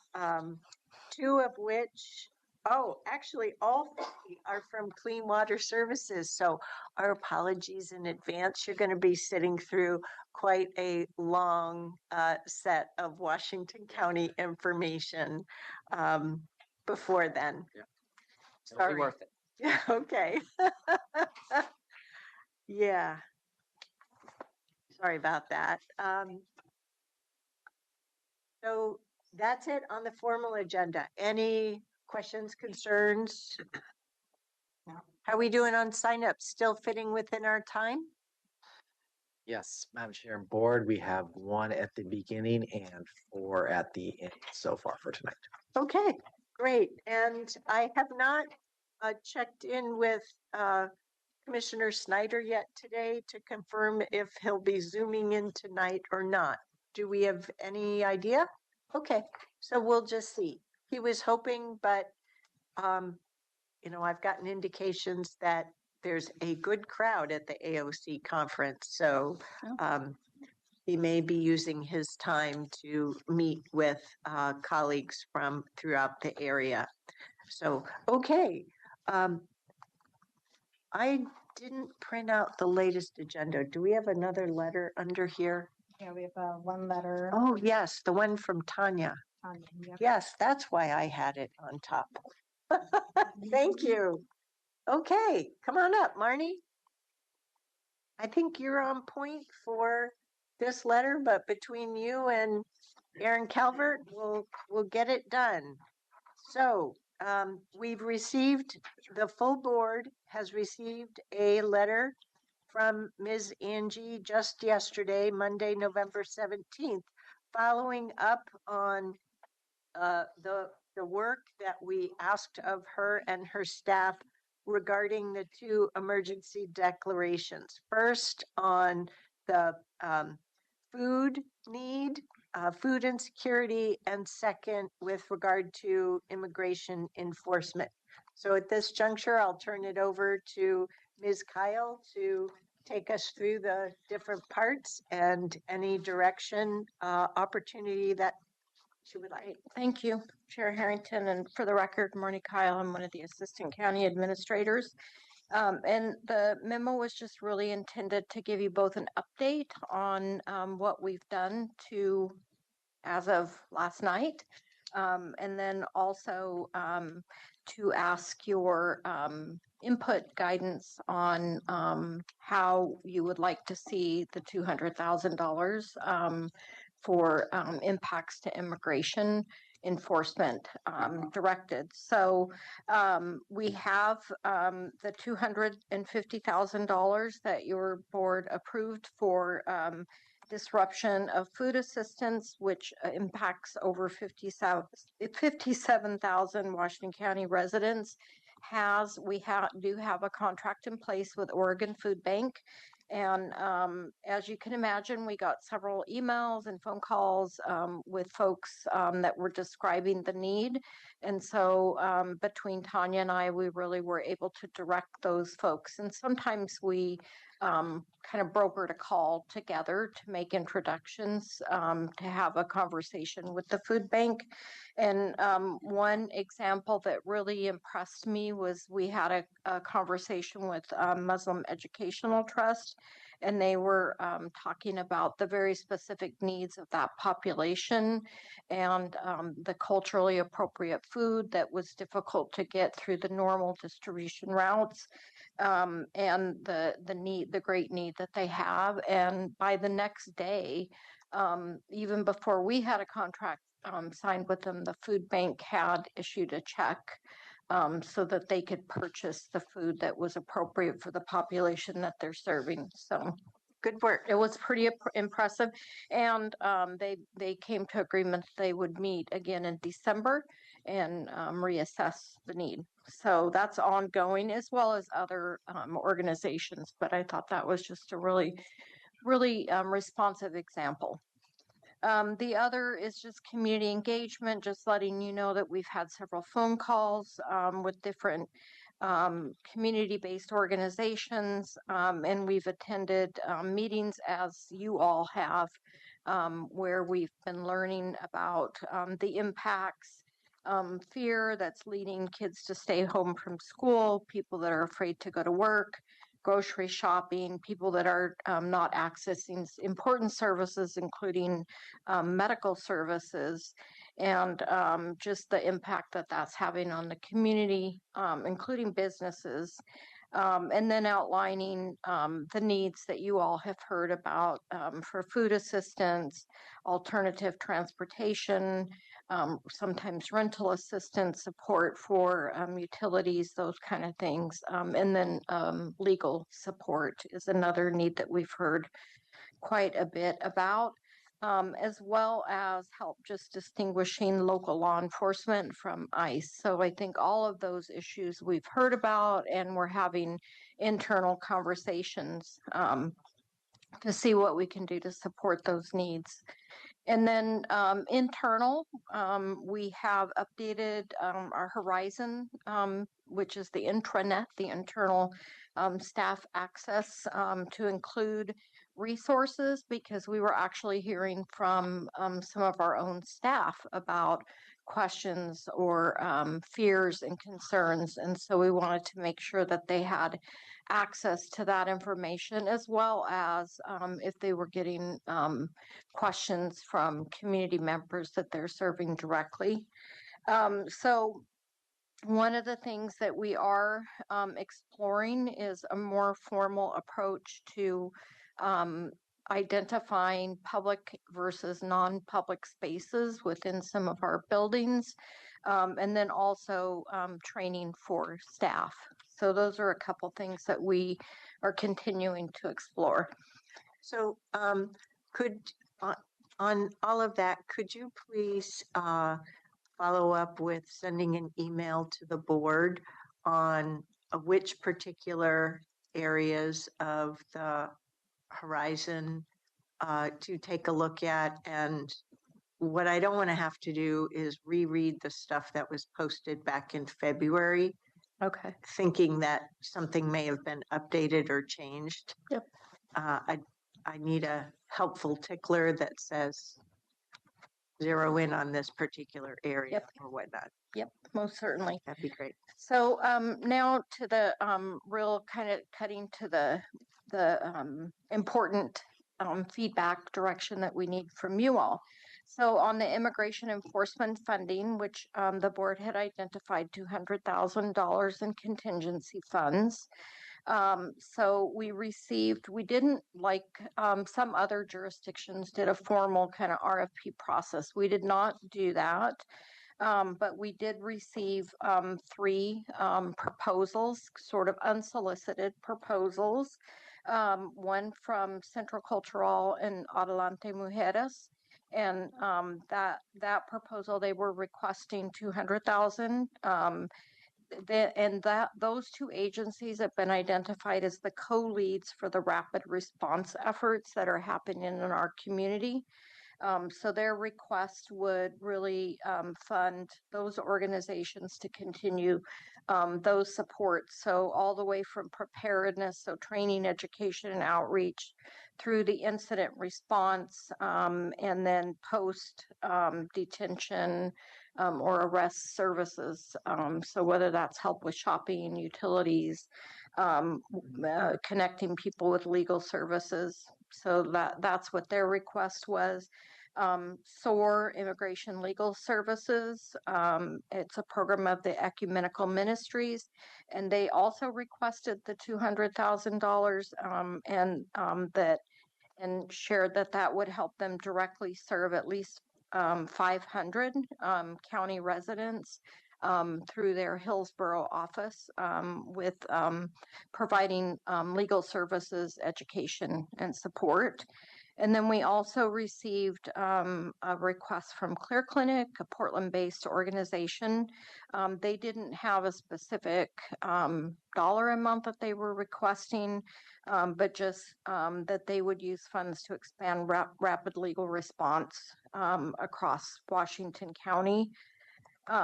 So Tanya made a recommendation. The ACAs and Tanya, we all supported this. And the recommendation would be that 150,000 would be distributed to Centro Cultural and Adelante Mujeres for their work, and that 50,000 would be directed to SOAR, Immigration Legal Services. So, and then the last thing is that we also, just for your thoughts and consideration, is that we feel like staff should start taking a look at what are the service impacts we're seeing.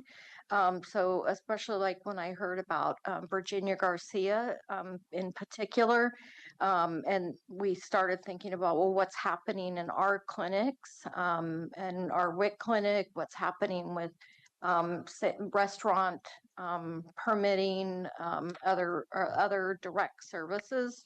So just taking a look at that and understanding and making sure we can communicate, well, what are we doing to address some of those impacts? So those are, we're not asking for new resources or, new ways of doing, but just understanding more about our own services.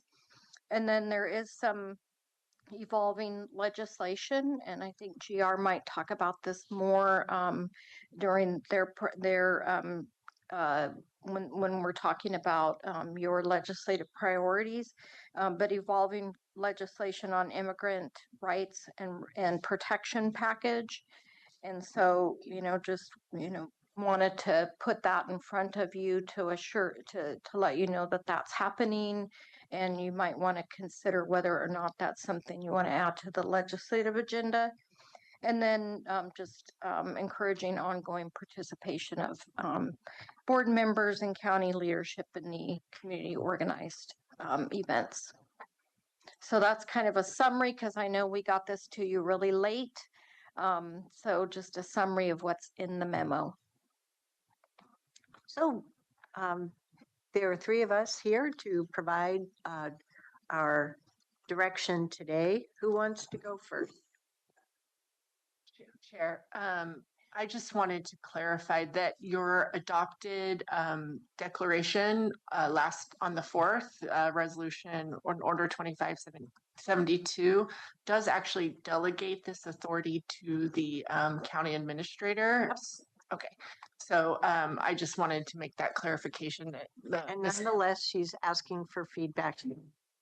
excellent. Thank you. Yes. And also, we did receive an email from Commissioner Snyder, who said he was supportive of the recommendation. Thank you for Just sharing that. information. Who wants to go first? I got volunteered. We are, Yeah, okay, I'll go next. Chair, just. Marnie, thank you for reading this letter. I thought it was very impressive. I appreciate you all and Tanya putting your heads together and putting this letter together. I think I said together 3 times right there in one sentence.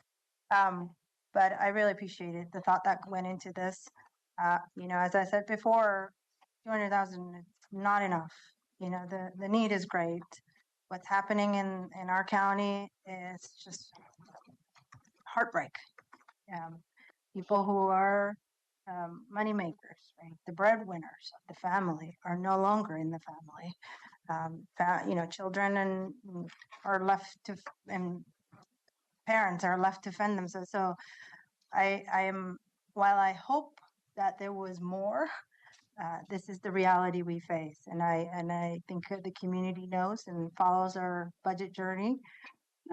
So I'm in support of what the county administrator is recommending in terms of how she sees fit. I know she's been having a lot of conversations and understands the pain the community is experiencing currently. I know that there's a lot happening. So the 3 organizations that we're going to push this small amount will do great work. We'll do great work and we'll have a positive impact. And I have no doubt that this money will reach the people that need the most and they will be helped. However small, they will be helped. So thank you.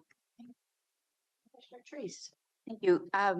First of all, one of the side benefits I believe in being in a difficult situation like this is the relationships that are built between all the people that are trying to solve the problem. And in watching how you all have taken into consideration the different opportunities that you're looking at in relationship to this money, I really feel strongly that those relationships have only been strengthened, especially when I think about, for example, the work that was done with the Oregon Food Bank and MET. That was such a positive outcome. So during this really very difficult time, any little sliver of lining that looks good, I like to look at that as well. Thank you for this work. I am in support of the distribution for the 200,000 for the immigrant and refugee piece. So I support the county administrator recommendation, but I have 3 things to also make sure are articulated in the context. We have significant county resource constraints. And putting 2 different investments forward has meant that $450,000 will need to be made up for moving forward with our next proposed fiscal year budget.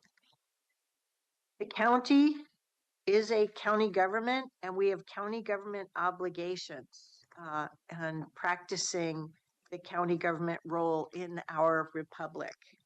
And this is the segue to, this is the first year of a 4-year presidential administration.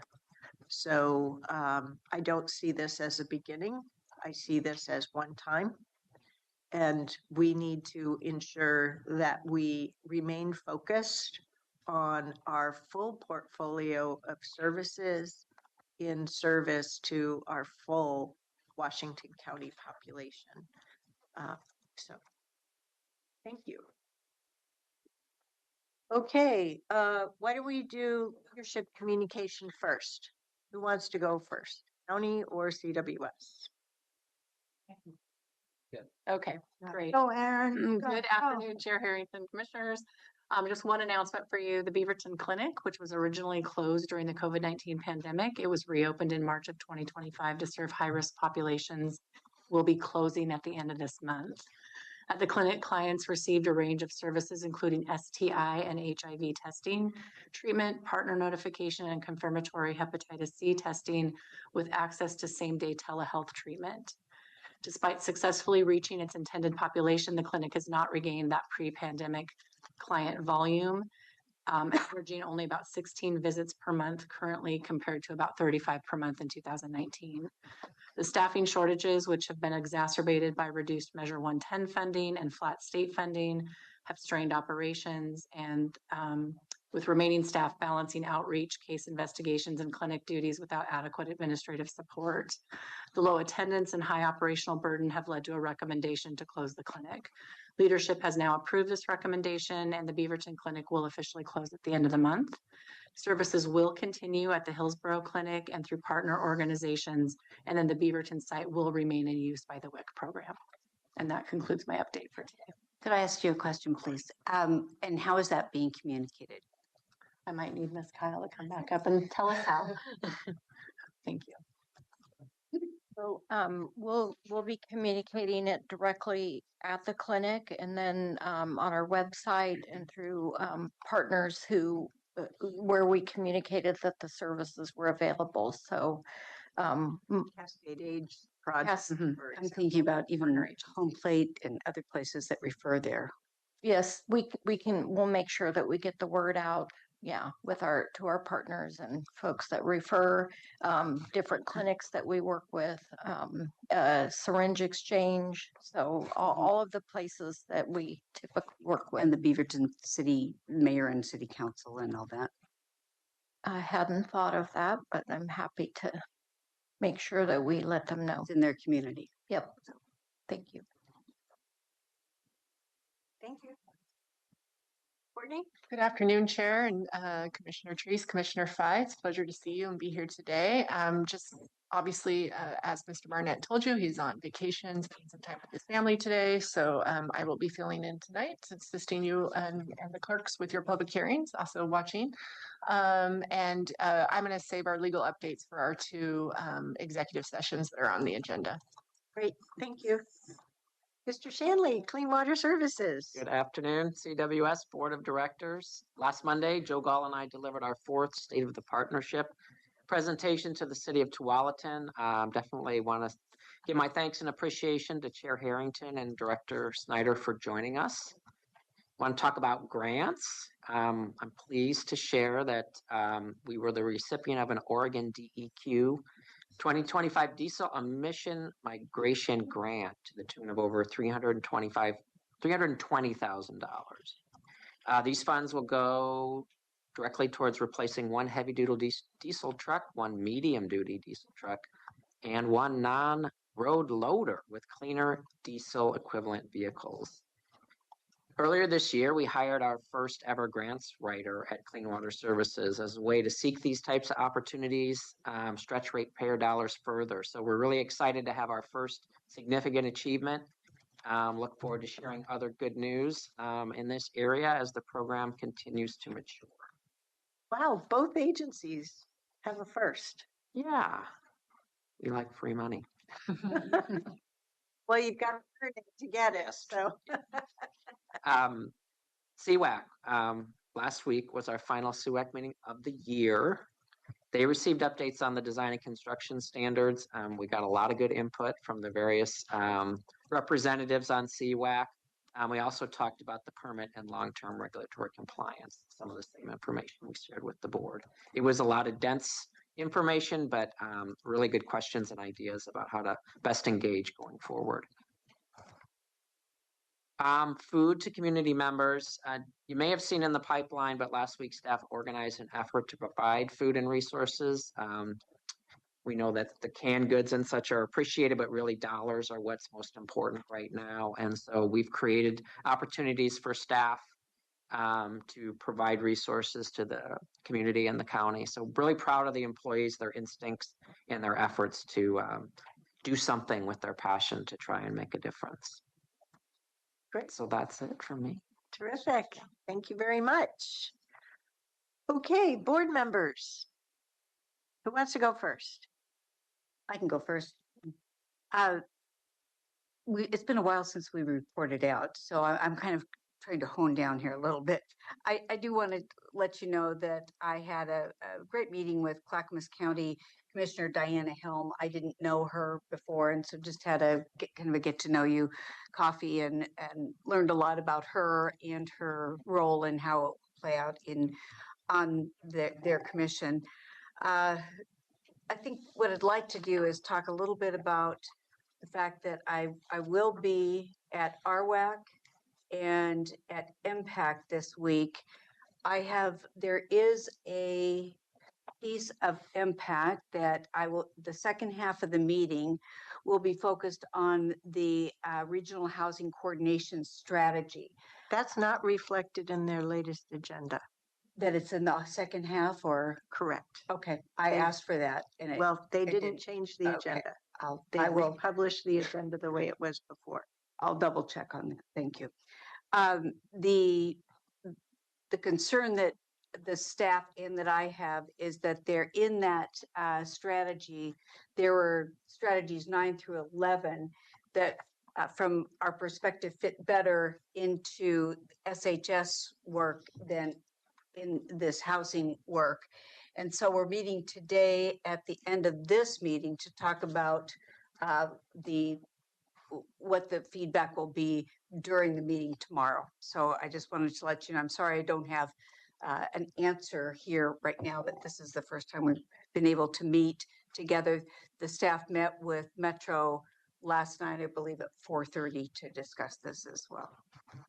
So the other piece that I wanted to talk about is that I participated for 2 weeks at the Centro and Adelante Mujeres meeting out at Centro. It's been really good dialogue. I've learned a lot. Dialogue has been robust, to say the least. There is one piece that I'm a little concerned about from last night's meeting, and that is that I don't believe that people in the room were aware of the DOJ's portal that allows for reporting. And Erin, I believe you know a little bit about this as well, and that we're looking at this. I think Sarah is working on it. I talked to Tanya today to see if we can get that type of information posted, because there was confusion about how to report activity. Do you mean state DOJ or federal State. DOJ? Because there's State. two. Okay. State. So that's an important piece that we didn't have at the meeting last night, and would have been helpful, I think, in the discussions. So with that, I am gone next week, but I will be back on December 1st. And it's going to be a very busy December. Mm-hmm. Commissioner Fye. Thank you, Chair. I went to the Central Cultural meeting too last night. Very well attended. This is a follow-up to the first meeting they had, and I really enjoyed being in the room. It's a lot of hard information to hear, because it's talking about people's pain and what's happening in the streets of Washington County. So, but I thought the takeaway was really clear. You know, the community is, and I hear you, Chair Harrington, around, we need this $450,000 we have to remake. We have to make that whole again. But the reality is, there's a lot of needs out there. And what I've heard walking away from that room was people, you know, there's a need for rental assistance for both businesses and residential. I also heard there's a lot of need for utility services and assistance. And I think our community is looking to government to do the hard the hard part of, just digging in and digging in even more deeper until it really hurts. So that's what I walked away and hope to continue that conversation to figure out how do we tap into. Oh, I'm so glad this cup has no coffee. I just, but that's what I heard in that room. In terms of this week, what I've been up to, I attended WCCC meeting yesterday, and they voted to recommend to the board the Farmington Road, the Farmington Road concept plan for MISTIB large project match, which is a request of $11.1 million, and it was supported. And then we had a lot of good discussions on some informational items. I learned a lot about the city of Tualatin, their e-scooter program. We got an overview on that. We had an update on the West Side Transportation Alliance in terms of their own organizational success, the composition of their staff and what they're doing. And then fast forward this week, Thursday, we have JPAC meeting, and there's a lot of informational items on there. And one of them is a future vision project update, both on MPAC and on JPAC. So I'm wondering if there's any questions that I think the staff are listening, who are going to put together the notes and the questions to ask. But I'm wondering for our board if there's any questions we have or you would like me to ask at that space in terms of this update in particular, the future vision. Mayor Pace is on the commission, sorry, we call it the future vision commission. And every 15 years. So this is going to impact the framework plan, which impacts the growth council plan, which impacts the regional transportation plan, which impacts the county. So this is also a topic that WCCC talked about, and one of their things was like, make sure whatever comes out, there's no unfunded mandates. I think I heard multiple mayors. That's our message every time. Yeah. You don't need to affirm that or re-ask it. That's our message anytime. Metro, you can't make us do something more without giving us the money to do that work. I will make sure to articulate that, and staff for listening, and they're going to put it in a succinct sentences. And then the other thing that I'm interested in, actually, this one is we're going to get a project or demonstration of the Safe Streets Fatal Clash dashboard. And then Safe Street resources. So I think they're going to demonstrate, and then I will make sure, Brent and I will make sure to share the link when they show us. That should be interesting. And then we're getting a Metro Regional Rail future updates. I had to do a bit of a research on this one. It turns out it's a Senate bill that passed in 2024. And then now we're going to have a really interesting discussion about how do we connect the region all the way to Marion County? So I know it's a one time, and the end result is they do the study and then they're going to present it to the legislature. So I'll know more about that and where the funding came from and how we're going to actually see it. There's great examples of Seattle and California, all those were mentioned, and it just made me dream big to say, well, we're actually going to have a train that goes all the way to Salem, maybe. So, and then one experience. Oh, I ran out of time. May I have one more minute? Sure. November 8th, I had tickets for a long time to go see Stacey Abrams in town for the Portland Book Festival. I had a ticket to go see her book because I'm a little girl crushing on Stacey Abrams, and Coded Justice is a great book. I recommend everybody to read it. I wanted to get her autograph. But on my way on TV Highway in 170th, a man was abducted by ICE. This is not like secondhand. This is me, what I saw. And I pulled over. The car is empty. Luckily, there was a Good Samaritan that recorded the whole incident. And myself and the person that recorded, we found an envelope or piece of paper that had an address. And the person that recorded that whole incident was so shaken up because I didn't see, all I saw was cars just running away, right? I didn't see any of the taken away. And then, so I ended up helping this person to go find that address. It wasn't far. It was 7 minutes from 170th and TV Highway, that gas station. In the car, we found donuts, fresh donuts that were in the car and a half-eaten donut. I assume that half was eaten by the person ICE took. We took the bags of the donuts. We found the family. There were 4 young kids at the house, between the ages of 3 years old, the youngest be looking like, and teenage, 2 boys and a girl. And when we knocked the door, a young boy, 13-year-old, I didn't ask his age, I'm assuming. Young boy opened the door, and we had to ask the name on that document and say, do you know so-and-so? They said, yes. And we said, do you know this car? Were they driving this kind of type of car? They said, yes. And we showed the woman that recorded, showed the picture of him. And they said, yes, that's our dad that was taken. And we said to him, is there another parent at the house? You have to make calls. You know, and they said the mom was at work, and they started crying. These kids started screaming, and I've never experienced anything like that. That was all I could do is just cry with those kids. And one of the kids, the volunteer, myself and the volunteer husband, we're all standing there. The kid goes and says, "You kidding me, right? He just went to go get donuts." And we said, "Oh, by the way, here are the donuts." That was Saturday, November 8th in Washington County. So what's happening is really hurtful.